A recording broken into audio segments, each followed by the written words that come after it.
Julio Pagan was arrested earlier today on 2 counts of armed sexual battery by a law enforcement officer and 1 count of aggravated stalking.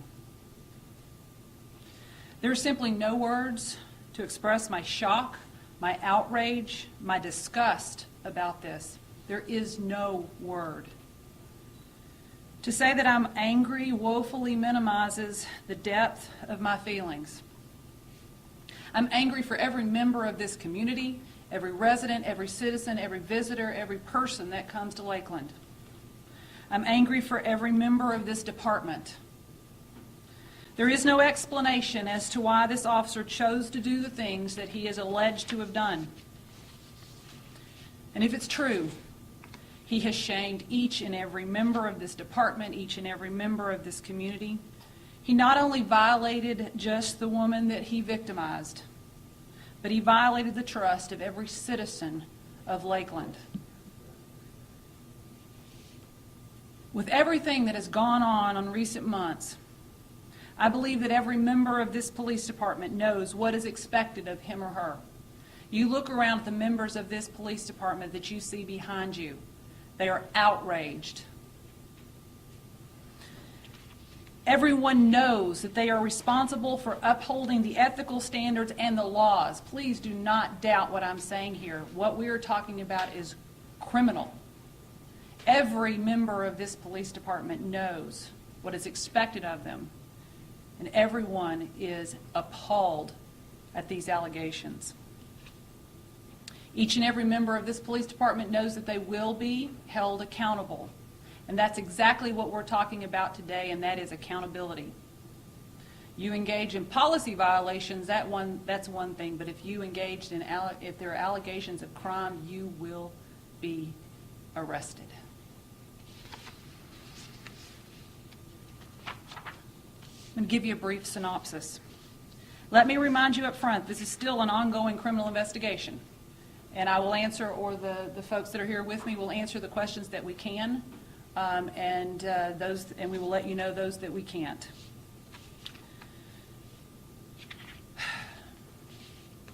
Thursday night, September the 19th, I received information that Captain Victor White and Assistant Chief Larry Giddens had received some basic information regarding this matter.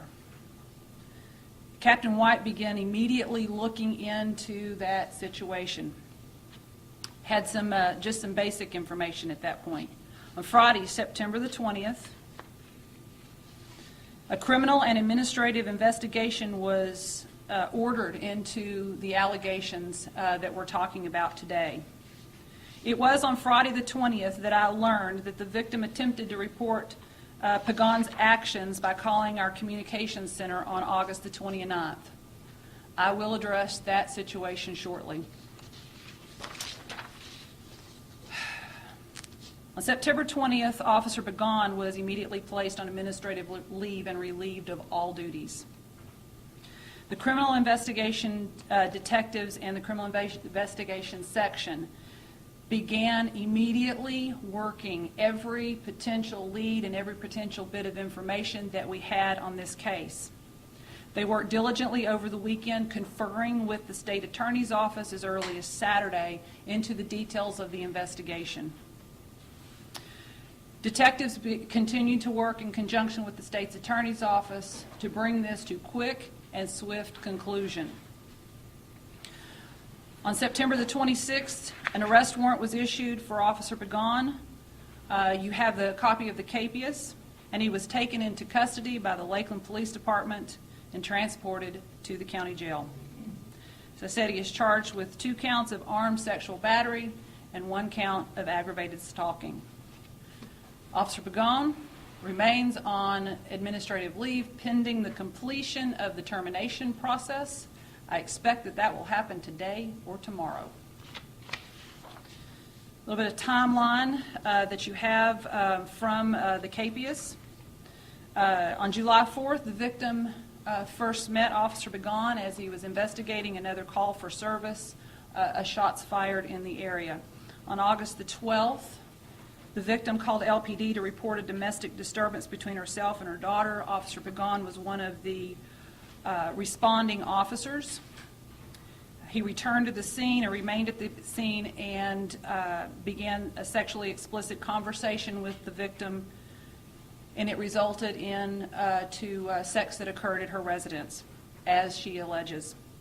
On August the 29th, he returned to the residence on an on-duty capacity and continued to solicit the victim for sex.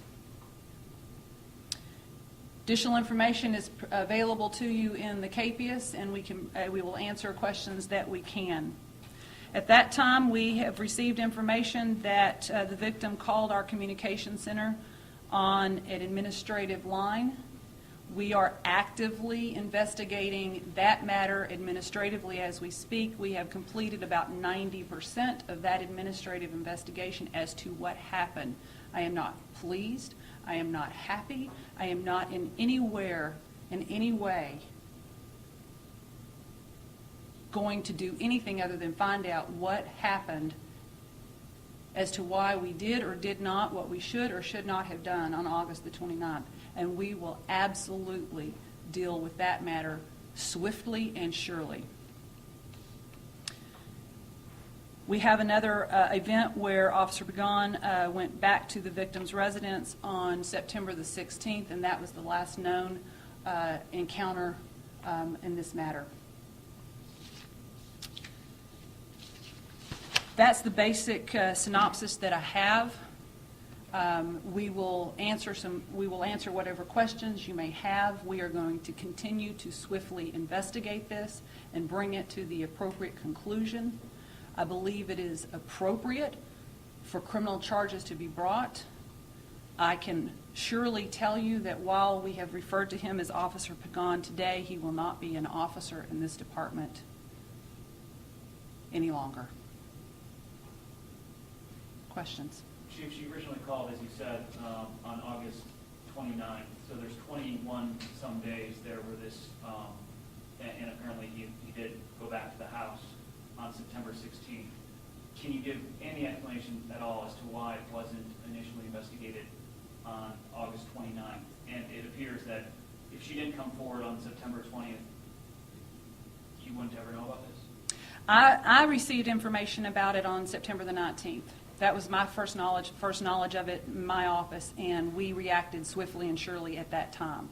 What occurred or what actions were not taken on the 29th is what we are investigating. We can confirm there was a phone call. We can confirm that information was passed along, and we can confirm that a phone call was made to attempt to contact her at that time. We do know that contact was not made, and that's what we're attempting to find out now as we investigate that portion of it administratively as to what further steps should have been taken or were taken. So I said we're about 90% finished with that portion of the investigation, and I will absolutely provide additional details when we have the full picture on that. This is not something that we are trying to not share with you. We simply are very close to having the complete picture, and we will provide complete details of that when we have it. Was an officer ever sent to her home? On the 29th, no, there was not. Okay. Any other employees related to this that have been placed on administrative leave or anything like that? We have one employee from our communication center that has been placed on administrative leave, yes. Okay. Can we get some name? We'll provide Sergeant Gross will provide the details of that. Any further questions? Is there any concern that the public may view this as being favoritism treatment on behalf of that communications worker, or have you at least determined that that's not the case? Oh, absolutely not. Absolutely not. The actions of our staff on the 29th are not criminal in nature, they are administrative, and we are doing everything we can to bring that to a swift conclusion as well. How did the information come to you? Information was provided to me through Assistant Chief Larry Giddens. He called me on Thursday night to say that he had received a phone call, as well as Captain Victor White had received a phone call from acquaintances of the victim who was expressing concerns that this was occurring, and it was brought to the attention of the command staff. That's how I learned of it. And that, no, I was not aware of the phone call on the 29th until September the 19th. Did you raise them at that time that they were concerned that the time had elapsed since the initial phone call had been made and that this continued to That information emerged on the 20th, on Friday the 20th. This information came to command staff late on Thursday evening. Captain White started looking to see what we knew. We didn't know a whole lot on the 19th, and he started looking into the various aspects of what he did know, and then a full-blown criminal and administrative investigation was started on the 20th. But did they convey to him at that time that they were concerned that almost 3 weeks had gone by, that nobody had sent a unit out or whatever? At that time, did they convey that concern too? We had some information on the 19th. We were aware of that in more detail on the 20th. Chief, can you explain what the stalking charge is about? I'm going to ask Assistant Chief Link to talk about the charges specific. The stalking charge obviously is going to stem from a continuous pattern of where the officer went back to the victim's residence and establishing contact. In other words, as the chief laid out, there were several times where the officer went back, and I'm not going to reveal the details and everything as far as the case goes, but there's a continuous pattern shown by him going back to the victim's residence to harass and make contact with her, to speak with her about this. He was on duty at the time. Does his previous records reflect that he was at that residence, or was he also falsifying his whereabouts? He was on duty, from what we can tell. We are still looking into various things through the criminal investigation and internal affairs investigation that we have going on to pinpoint that better for us, to bring that to light. So we're still looking into some technological issues, I could say, to pinpoint that down better for us. What time frame are we talking about? In other words, how long did he spend at this residence? And if he was spending a good deal of time at this residence, why didn't his supervisor know that? Well, at this point in time, again, until we dig into the technological aspect, is what I'm saying, and when we get that information, we'll be able to tell exactly maybe how long he may have been there. But what we could tell now, it wasn't what I call extended periods of times. It may have been minutes into that portion, but until we get that information back from forensic examining certain things, we're not really going to be able to pinpoint that down yet. What kind of time are these charges carried? They are the two, the armed sexual battery and life felonies. Aggravated stalking is also, I believe, I would have to get the paper pulled up here and everything, but it's an F1, I believe. As far as I can tell, it looks like the officer went to the victim's house 5 times, twice on one day. As far as you can tell, there was only one occasion where they actually had sex. And do you know, and does the evidence support that it was against her will? We're not going to reveal that particular portion, but from what we can tell from our investigation with the State Attorney's Office thus far, there was one encounter at this point in time. We haven't had any evidence brought to us at this point or any other statements to lead us to believe there was an additional or any other besides one. The armed sexual battery, is that just from the fact that he was armed as a police officer? Yes, sir. On duty? Okay. Yes, sir. In the absence of us being able to see some of the video, can you describe some of the corroborative evidence that you have of where he was with her at places and where that came from?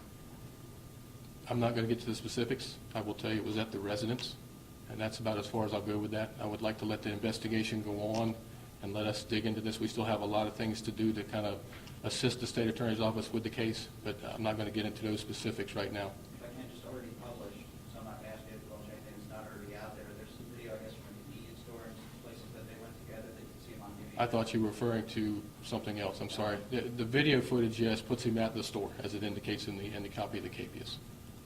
Yes. So there's evidence to show that he was with her at times and that they were together and that he was transferred. This was all during on duty where he was supposed to be. That is correct, yes. Can you tell us whether the victim stated it was against her will? I'm not going to get into that, dig down into those specifics yet. We've got to interview some other people. We've still got this open and ongoing. The State Attorney's Office has asked us to do a few other things, so I don't want to go down that road, so to say, to give that out yet. As we get this to conclude and the State Attorney's Office is good with releasing additional information, we'll be able to do that. Was there ever any time when anybody states that they were threatened by the police officer for coming forward with any of this information? Such as? No. No, Tell no. anybody about this, I'm going to... No. There's no indication that anybody was threatened in any manner by the officer. This message is for you, Chief Womack. In the report, one said that she thought, if she called 911, another officer would show up and see him and this will be all over. Do you have any assurance to residents to let them know that if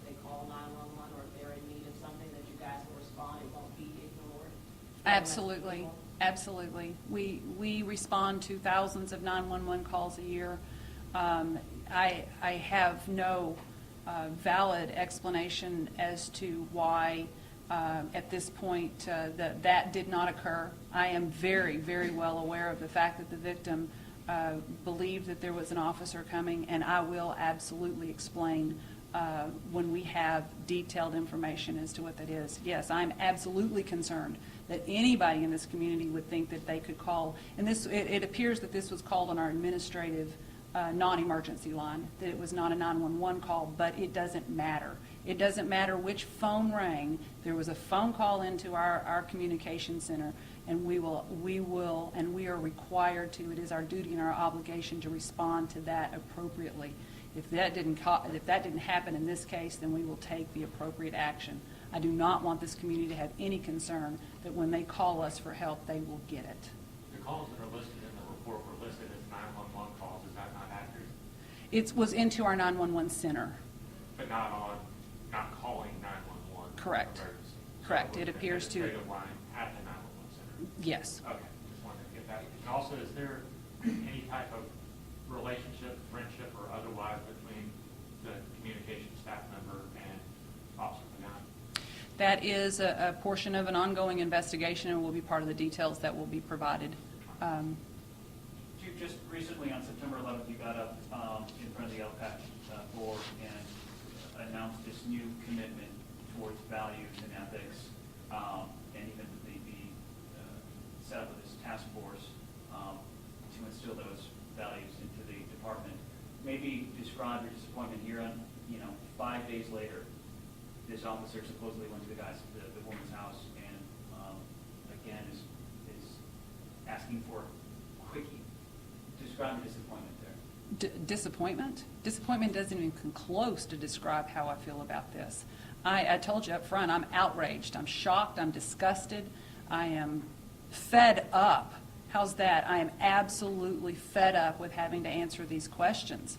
I can't say enough to say it won't be tolerated. It's not tolerated. This is not a message that we should have. This is criminal behavior, folks. Let me put this in perspective. This is not a matter of, hey, let's put out another memo or write another policy that says we don't need to be doing this.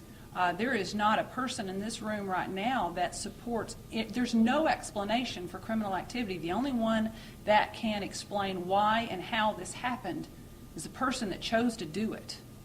This is not a departmental issue. You want to know how I feel about it? Fed up. Chief, do you have staff meetings to explain your position on this? Have you gone to roll calls? I mean, what level of explanation? You said everybody in the room behind us understands that. Explanations as to what is expected of them. What have we done with that? Yes. We have, how retrainings and meetings and departmental meetings and supervisory meetings and reminders, and I send out weekly notes from the corner office reminding people of what our ethical standards are. We have reissued our code of ethics. We have multiple attempts to make sure, and I can tell you, the one person that can answer why this happened and how this happened, this is not a result of any policy or failure of policy of the Lakeland Police Department. This is not part of a culture of the Lakeland Police Department. This is the choice of one person to engage in, let me repeat that, alleged criminal activity. There is nothing in this department, absolutely nothing, that encourages, condones, overlooks, or anything else criminal activity. I know you just said that you're fed up with having to answer these questions, and they're frankly difficult questions to ask, but I don't know if you've read the social media comments from people in the Lakeland community, but you just said it's not part of the culture of the Lakeland Police Department. There are clearly people in the community who are saying they think it is. So what would you say to those? Well, the Julio Pagan started at the Lakeland Police Department on September the 19th of 2011. He came to us after 5 years with the Bartow PD with a very clean background. He didn't come here and suddenly get trained in this behavior when he walked through the door. He has not been an officer with us for very long, and this behavior was not something that was a result of his employment here with the Lakeland Police Department. It is simply not a result of anything that occurs internally to this police department, period. Well, speaking of the culture, though, the sexual allegations aside, the response to it, or lack thereof, that you're now investigating, we've done a number of stories, and you and I have talked on a number of occasions about, times when officers haven't responded, where cases haven't been followed up to.